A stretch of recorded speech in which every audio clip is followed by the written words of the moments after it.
करके गया था तो ब्रह्मा जी तपस्या करने बैठ गए कि सृष्टि नहीं है, कैसे विस्तार करेंगे। और ब्रह्मा जी की छींक से वराह भगवान का प्राकट्य हुआ और वराह भगवान ने हिरण्याक्ष का उद्धार किया और पृथ्वी को पुनः लाकर के स्थापित किया। अब सृष्टि का विस्तार प्रारंभ हुआ। ब्रह्मा जी ने कई प्रकार की सृष्टि करी, 8 प्रकार की सृष्टियों का वर्णन है। पहले मानसी सृष्टि करी। ब्रह्मा जी ने अपने मन से अत्रि को, अंगिरा को, पुलस्त को, प्रिया को, भृगु को, वशिष्ठ को, दक्ष प्रजापति को, नारद जी को अपने मन से 10 ऋषियों को प्रकट किया। इसको कहते हैं मानसी सृष्टि। मगर स्त्री नहीं थी तो वो मानसिक सृष्टि आगे बढ़ी नहीं। और जब सृष्टि आगे नहीं बढ़ी तो ब्रह्मा जी ने भगवान का ध्यान किया और भोले बाबा ने अर्धनारीश्वर रूप दिखाया और ब्रह्मा जी समझ गए कि बिना स्त्री के सृष्टि का निर्माण संभव नहीं है। तो ब्रह्मा जी ने अपने सीधे भाग से मनु महाराज को प्रकट किया, उल्टे भाग से शतरूपा मैया को प्रकट किया। ये मनु महाराज, शतरूपा मैया सृष्टि के आदि माता पिता है, इसलिए हमारा नाम मनुष्य पड़ा। शतरूपा और मनु महाराज की संतान है, इसलिए हमारा नाम मनुष्य। और ब्रह्मा जी ने मनु महाराज से कहा, देखिए महाराज, भगवान की इच्छा है एक से अनेक होने की, तो आप मैथुनी सृष्टि प्रारंभ करें। और यहां से मैथुनी सृष्टि प्रारंभ हुई। महाराज मनु और शतरूपा मैया के घर में 3 कन्याएं प्रकट हुई। देखिए, सृष्टि के आरंभ में 3 कन्या। और आज क्या समय चल रहा है, किसी के घर कन्या प्रकट हो जाए, मुंह उतार लेता है, दुखी हो जाता है। मेरे भाई बहन, दुखी होने की जरूरत नहीं है, क्योंकि शास्त्र कहता है 10 पुत्र समा कन्या। जो कन्या है वो 10 पुत्रों के बराबर है। 3 परिवार की लाज रखने वाली है वो कन्या है। सृष्टि के आरंभ में कन्या प्रकट हुई। इसलिए मैं तो कहता हूं कि पुत्र होए तो उत्सव मनाओ, मगर कन्या होए तो ऐसा उत्सव मनाओ कि जैसे 10 पुत्र पैदा हुए। तो सृष्टि के आरंभ में 3 कन्या मनु महाराज के घर प्रकट हुई। उनका नाम है आकुति, देवहूति और प्रसूति। और मनु महाराज के 2 पुत्र हैं। 2 पुत्रों का नाम है महाराज प्रियव्रत और उत्तानपाद। उत्तानपाद महाराज, उत्तानपाद का अर्थ है जिसका सिर नीचे है, पैर ऊपर है, उसका नाम है उत्तानपाद। या एक उसका अर्थ है जिसका समाज में पद बड़ा है, उसका नाम है उत्तानपाद। और या तो ऐसा भी अर्थ निकाल सकते हैं जो झुका हुआ है, जो लोगों से विनम्रता से मिलता है, उसका नाम है उत्तानपाद। और वैसे भी मेरे भाई बहन, चाणक्य नीति का एक श्लोक है, नमन्ति फलिनो वृक्षाः नमन्ति गुणिनो जनाः शुष्क वृक्षस्य मूर्खस्य न नमन्ति कदाचन। जो फलदार वृक्ष है वो भी झुका हुआ होता है, जो गुणवान व्यक्ति है वो भी झुका हुआ होता है। 2 लोग हमेशा झुकते हैं, 2 लोग कभी नहीं झुकते हैं। जो फलदार वृक्ष है, जो गुणवान व्यक्ति है, ये दोनों हमेशा झुके हुए मिलेंगे। शुष्क वृक्षश्च मूर्खश्च न नमन्ति कदाचन। जो सूखा पेड़ है, जो ठूट है, वो झुकने वाला नहीं है। और जो मूर्ख व्यक्ति है वो भी कभी झुकने वाला नहीं है। और जबरदस्ती झुकाने की कोशिश करो तो झुकेगा तो नहीं, टूट और जाएगा ब्याज। झुकता वही है जिसमें जान होती है, और अकड़े रहना मुर्दे की पहचान होती है। इसलिए मेरे श्रोता बंधुओं, जब भी कोई बड़ा व्यक्ति, बुजुर्ग व्यक्ति मिले तो उसके सामने झुक करके उसको प्रणाम करो। मगर आज समय ऐसा चल रहा है कि ये धोती वाले बाबा जी को हम प्रणाम करेंगे, हम पीएचडी पढ़े लिखे आदमी हैं, और ये धोती छाप पंडित जी को हम प्रणाम करेंगे। लोग ऐसा समझ रहे हैं। मगर मेरे श्रोता बंधुओं, जब हम किसी को प्रणाम करते हैं तो 4 बातें फ्री में मिल रही हैं। जब हमने किसी को प्रणाम किया तो आयुर्विद्या यशो बलम, कोई भी आशीर्वाद देता है भले झूठा मूठा निकले मगर मुंह से आशीर्वाद निकलता है, आयुष्मान भव, आयु, विद्यावान भव विद्या, यशवान भव यश, बलवान भव बल। भले ही झूठा मूठा कोई दुश्मन भी हो उसके पैर पड़ो तो भी बोलेगा भैया खुश रहो, आशीर्वाद मिलता है। इसीलिए जो उत्तानपाद महाराज है वो बड़ा विनम्र है, झुका हुआ है। उत्तानपाद की दो पत्नियां हैं, सुनीति मैया और सुरुचि मैया। दोनों का अर्थ समझिए। सुनीति जो शास्त्र की नीति है उसका नाम है सुनीति। सुरुचि जो हमारी पसंद है उसका नाम है सुरुचि। आजकल विवाहों में सुरुचि भोज होता है ना, पहले नीति से भोजन होता था, नीचे बैठा करके हरी हरी पत्तल में लोग कोई पानी सींचता था, कोई पंगत परोसता था, भैया और लोगे और लोगे और दे और दे, तो ये नीति का भोजन था। और आज क्या लिखा जाता है कार्ड में, सुरुचि भोज, यानी आपकी मर्जी पे है, खाना हो तो खाओ और नहीं तो चूल्हे में जाओ। वही चप्पल पहन करके लोग खाना खा रहे हैं और वही झूठे हाथ से झूठी प्लेट से सब, उसको बोलते सुरुचि। तो जो सुनीति है, सुनीति क्या कहती है, शास्त्र की नीति 4 बजे उठो, ब्रह्म मुहूर्त में उठो, भगवान की पूजा करो, ध्यान इत्यादि करो, स्नान करो। और सुरुचि क्या कहती है, देखो कहां जाना है 4 बजे उठ के, सोया रहे बढ़िया, 9 बजे तक के जिसको काम होएगा वही देखो उठाएगा, तो सोया रहे। सुनीति कहती है कि भैया भागवत चल रही है, जरा हल्का भोजन करो नहीं तो नींद आएगी। और सुरुचि कहती है, हावी हो जाती है सुरुचि की, जब तक भागवत चल रही है तब तक ही तो ये चकाचक पूरन पूरी मिलने वाली है, तो आने दे एक और, तो काय को रुक रहा है। सुनीति जो है वो डॉक्टर क्या कहता है, जरा हल्का भोजन करो।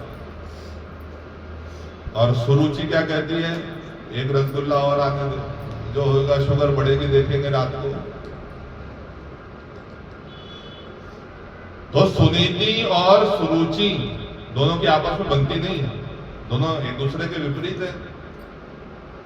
सुनीति मैया से विवाह हुआ, सुरुचि को गंधर्व विवाह करके राजा लाए, और जो देखा सुरुचि ने तो बोले महाराज ये 4 बजे उठने वाली यहाँ रहेगी तो मैं नहीं रह सकती, मैं तो 10 बजे उठने वाली हूँ। और जो उत्तानपाद है, जो मनुष्य है, वो सुरुचि के साथ में है, नीति के साथ नहीं है। आज ज्यादा नीति की बात करो, अरे यार ये पंडित जी अच्छा नहीं है, ये ज्यादा कानून बताता है, तो नीति की बात लोगों को पसंद नहीं आती है। तो महाराज ने सुनीति को बाहर एक आश्रम, एक छोटे कमरे में रख दिया, सुरुचि महल में रहने लगी, और दोनों के पुत्र हैं। सुनीति का पुत्र है ध्रुव और सुरुचि का पुत्र है उत्तम।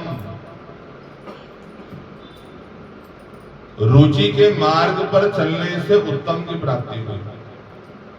उत्तम यानी परिणाम उत्तम है केवल। पंडित जी ने भोजन किया, पूछा किसी ने कि पंडित जी भोजन कैसा लगा, तो पंडित जी बोला कि भोजन बहुत उत्तम है, तो शाम को नहीं करोगे, तो बोले नहीं नहीं शाम को तो 1 घंटा पहले करना पड़ेगा, भागवत बोलो तो ज्यादा भूख लगती है। तो जो परिणाम बार बार आ रहा है वो केवल उत्तम है। और तारे तो बहुत है मगर ध्रुव के समान चमक किसी की नहीं है। जो अविचल है, अखंड है, जो प्रकाशित है, वो ध्रुव है। तो सुनीति के मार्ग पर चलोगे तो ध्रुव की प्राप्ति होगी, और सुरुचि के मार्ग पर चलोगे तो केवल परिणाम उत्तम रहेगा। दोनों के एक एक लड़का है, उत्तम और ध्रुव।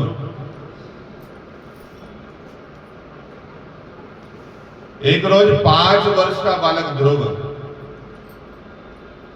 दौड़ करके आ गया, बाप की गोदी में बैठ गया, और सुरुचि ने हाथ पकड़कर उतार दिया कि ध्रुव बाप की गोद में बैठना चाहता है तो तपस्या करना, भगवान प्रसन्न होंगे तो वरदान मांगना, अगली बार तेरा जन्म मेरे गर्भ से हो। सुखदेव जी कहते राजन, सुरुचि ने केवल ध्रुव का अपमान नहीं किया, भगवान का अपमान किया। अगर भगवान प्रसन्न हो जाएंगे तो वाया सुरुचि आने की क्या आवश्यकता है?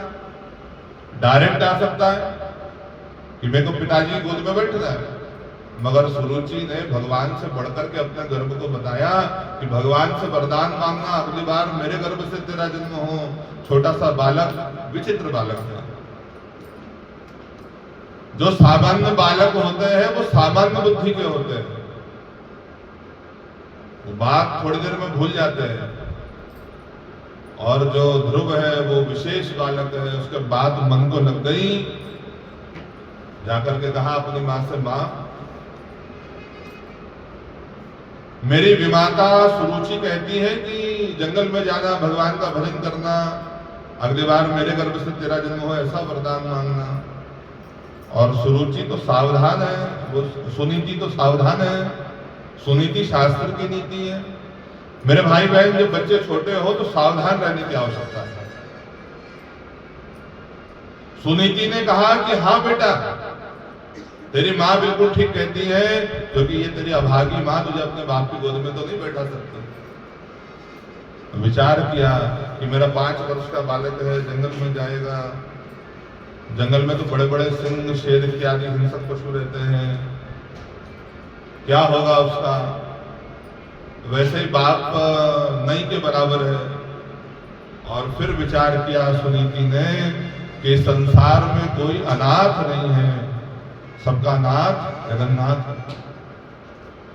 सबका नाथ द्वारिका नाथ है। सुनीति ने विचार किया और कहा कि हाँ बेटा तू जंगल में जा।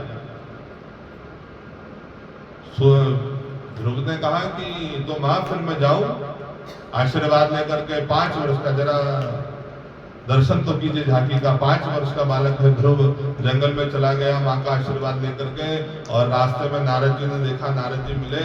नारद जी ने पूछा, वत्स कहाँ जा रहे हो? बताया, नारद जी मैं भगवान का भजन करने जा रहा हूँ जंगल में, भगवान प्रकट होंगे, दर्शन करूंगा। नारद जी ने कहा, अरे वत्स, जंगल में भगवान नहीं रहते, जंगल में तो बड़े बड़े शेर रहते हैं, तेरा नाश्ता कर जाएगा वो। और ये संत महात्मा दिखाया नारद जी ने, बहुत सारे संत महात्मा हजारों वर्षों से तपस्या कर रहे हैं, इनको कहीं भगवान नहीं मिला। ध्रुव ने कहा कि नारद जी इनको भगवान इसीलिए नहीं मिला क्योंकि इनको आप नहीं मिले थे, और मुझको आप मिल गए हो तो पूरी गारंटी है कि भगवान भी मिलेंगे। और प्रसन्न हो गए नारद जी, आशीर्वाद दिया। ध्रुव, मधुबन में जाना, वृंदावन के बाजू में मधुबन है, मधुबन में जाना, भगवान की मिट्टी की मूर्ति बनाना, मंत्र देता हूं, 12 अक्षरी मंत्र दिया, ओम नमो भगवते वासुदेवाय नमः, इस मंत्र का जाप करना, तुझे भगवान अवश्य मिलेंगे, मेरा आशीर्वाद है। और ध्रुव ने तो दंडवत प्रणाम किया, गुरु जी मिल गए, प्रणाम करके आगे चला। तो नारद जी ने कहा, देख ध्रुव, जब भगवान मिले तो लौकिक कामना मत करना। आज समस्या ये है कि लोग भक्ति तो कर रहे हैं, लोग पूजा पाठ तो कर रहे हैं, मगर उस भक्ति, उस पूजा के पीछे लौकिक कामना है। लौकिक कामना का अर्थ क्या है? ऐसा करने से ऐसा होगा, भगवान की पूजा कर देंगे, जल चढ़ा देंगे, बेलपत्ती चढ़ा देंगे तो ऐसा हो जाएगा, ये लौकिक कामना है। और मेरे भाई बहन, ये भक्ति आखिरी श्वास तक चलने वाली नहीं है, बीच में बैलेंस बिगड़ जाएगा। जब कामना पूरी नहीं हुई तो भगवान को विश्वास उठ गया। जिस भक्ति में लोभ है, जिस भक्ति में डर है, वो भक्ति आखिरी श्वास तक चलने नहीं वाली है। और जो अनिमित्त निमित्तेन, जो अनिमित्त की भक्ति है, वो आखिरी श्वास तक चलेगी, जिसमें कोई डिमांड नहीं है। और वैसे भी भगवान से कुछ और चीज मांगने का मतलब यह है कि मिठाई की दुकान में जाकर के खाली डिब्बा मांगना। आप कोई मूर्ख ही होगा जो मिठाई की दुकान में जाकर के और दुकान मालिक से कहता है, भैया जरा एक खाली डब्बा देना, उसके ऊपर लगाने के लिए टेप भी देना, उसको रखने के लिए पन्नी भी देना, मगर जब मिठाई खरीद लोगे, भगवान को मांग लोगे, तो वो डब्बा, टेप और पन्नी फ्री मिलने वाली है। मगर लोग क्या कर रहे हैं, भगवान को नहीं मांग रहे हैं, भगवान से मांग रहे हैं। तो नारद जी ने कहा, ध्रुव भगवान मिले तो भगवान के अलावा कुछ मत मांगना, लौकिक कामना मत करना। और गए ध्रुव जी, तपस्या प्रारंभ करी, भगवान की मूर्ति बनाई, तपस्या करना प्रारंभ किया। दिराक्रांते दिराक्रांते कपित बदराशनः, 3-3 दिन में बेर के फल खा के तपस्या करते हैं। द्वितीयम च तथा मासे षष्ठे षष्ठे अर्भको दिने, दूसरा महीना आया तो अब 6-6 दिन बैठने का अभ्यास कर लिया। 6-6 दिन एक आसन पर बैठते हैं, सूखे पत्ते खा करके तपस्या करते हैं। ओम नमो भगवते वासुदेवाय मंत्र का जाप करते हैं। तृतीयम चानयन मासम, नवमे हनी, जब तीसरा महीना आया तो अब तो 9-9 दिन तक के बैठने का अभ्यास हो गया। चतुर्थम अपि में मासम, द्वादशे हनी, अब जब चौथा महीना आया तो 12-12 घंटे बैठने का अभ्यास कर लिया। पंचमें मास अनुप्राप्ते जितासनो नृपात्मजः, और जब 5वां महीना आया तो अब तो ध्रुव जी ने एक आसन पर बैठ करके जितासनो नृपात्मजा, अपने आसन को जीत लिया। और 6वें महीने में प्राण को अपान में लेकर के चले गए, भगवान की झांकी का दर्शन हृदय में करने लगे। और जो भगवान का दर्शन हुआ, समाधि लग गई, अपने आसन पर खड़े हो गए, एक पैर पर दूसरा पैर चढ़ा लिया, दोनों हाथ ऊपर कर करके तपस्या कर रहे हैं, मंत्र का अखंड जाप करना प्रारंभ किया। और जो प्राण अपान में गए तो पूरे संसार का प्राण अवरुद्ध हो गया, श्वास रुक गई लोगों की। देवता घबरा गए, भगवान घबराए। नारद जी ने बताया कि भगवान, आपका छोटा सा भक्त तपस्या करता है।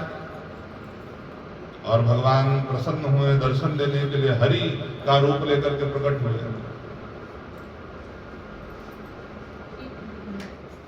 मगर ध्रुव जी तो उन्हीं भगवान का दर्शन अंदर कर रहे हैं। भगवान ने वो अंदर वाली झांकी को अंदर ध्यान किया और झटपटाए, ध्रुव घबराए, आंख खुली और क्या देखते हैं, वही भगवान सामने खड़े हैं। चतुर्भुज भगवान हरि का अवतार लेकर के सामने खड़े थे। और ध्रुव तो छोटा सा बालक है, 5.5 वर्ष का, कुछ बोल नहीं पाया, रोने लगा। जब मनुष्य कुछ बोल नहीं पाता है वाणी से, तो फिर उसकी आंखें बोलती।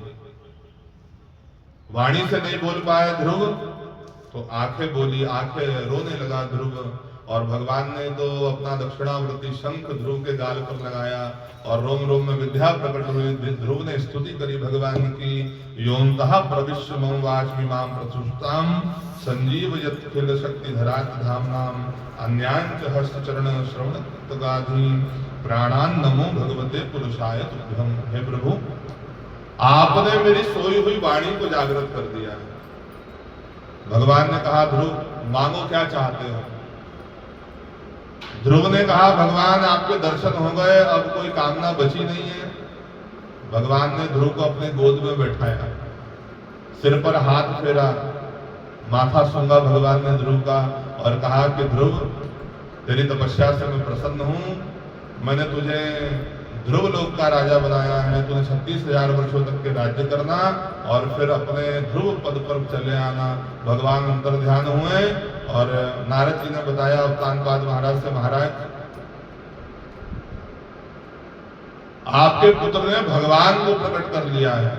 और जो सुना उत्तानपाद ने, तो जो गोदी में नहीं बैठाता था वो सिर पर बैठा करके लाया और ध्रुव जी को राज्याभिषेक कर दिया। उत्तानपाद महाराज भगवान का भजन करने गया और 36,000 वर्षों तक के ध्रुव जी ने राज्य किया और विमान में बैठ करके सशरीर ध्रुव लोक को स्थापित हो गए। बोल भक्त वत्सल भगवान की जय हो, ध्रुव जी महाराज की जय हो। तो ध्रुव चरित्र सुखदेव जी ने सुनाया।